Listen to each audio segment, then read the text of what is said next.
ሰላም ውድ የስታር ቮይጅ ቤተሰቦች እንዴት ከርማችኋል? ዛሬም እንደተለመደው በአዲስ ቪዲዮ መጥተናል። አብራችሁን ቆዩ። በዛሬው ቪዲዮአችን የስኮርፒዮ ወንዶች ባህሪያትን ጥቆማ ለሴቶች እንሰጣለን።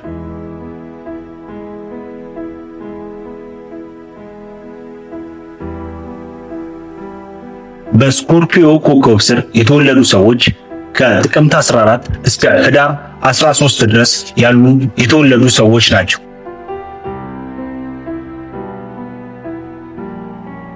በአንድ ቃል ስኮርፒዮ የማይበገር ነው።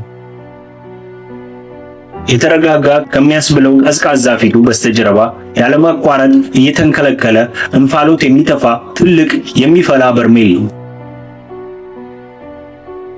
እድለኛ ከሆንሽ መክደኛውን ጠበቅ አድርጎ እድሜ ልክ ይከደንልሻል።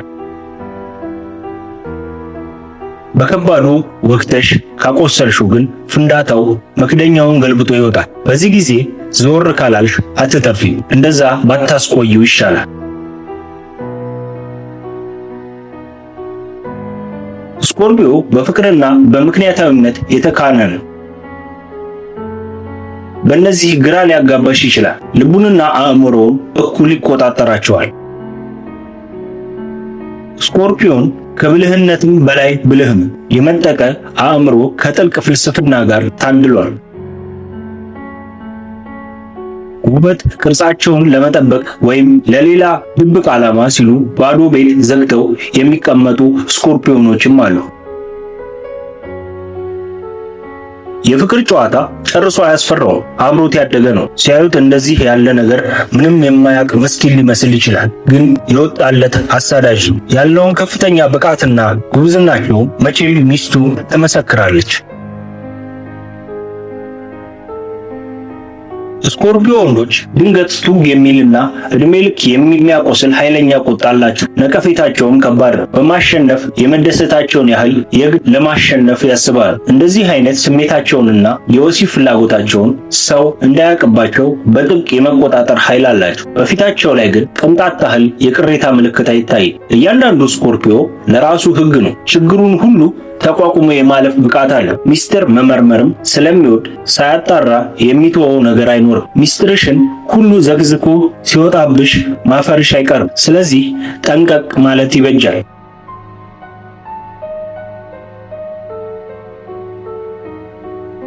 ቻይነትና ይቅርባይነትን ገለልተኝነትንና ችላባይነትን ብዙም የሱ ባህሪ አይደሉም። እውነተኛ ስሜቱን ለሰው አይገልጥም። በጣም በጥንቃቄ ልትይዙ ይገባል።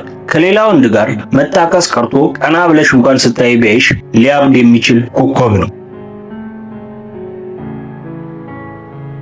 ሕይወት በትክክል ምን እንደሆነች ማንም አባት ከሚያስተምረው በላይ በበለጠ ስኮርፒዮ አባት ያለ ልጆቹን ያስተምራቸዋል። ጥልቅ አባት ሊሆን ይችላል። ልጆቹ ግን ግልብና ሰነፍ እንዲሆኑ አይፈልግም። ስኮርፒዮ ወንድ ሴት እንድትጫነው ጨርሶ አይፈልግም። ጨርሶ እሱ ወንድ ነው፣ አንቺ ደግሞ ሴት ነሽ። በዚህ ላይ ምንም ጥርጣሬ ሊኖርሽ አይገባም። ስኮርፒዮ ባል በደንብ ለምትረዳው ሚስቱ አፍቃሪ፣ አዛኝ፣ ሐሳቢ ይሆንላትና አጸፋውን በፍቅሩ ይመልስላታል። አንቺ የሚያደነዝዝበት አዚምም አለ። ማግኔቱ ኃይለኛ ነው።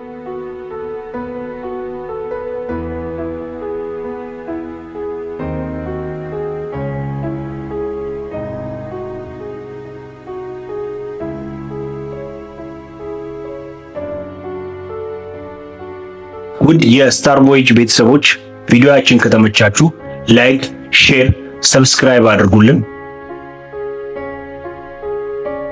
የዛሬው ቪዲዮ ይህን ይመስላል። ሰላም።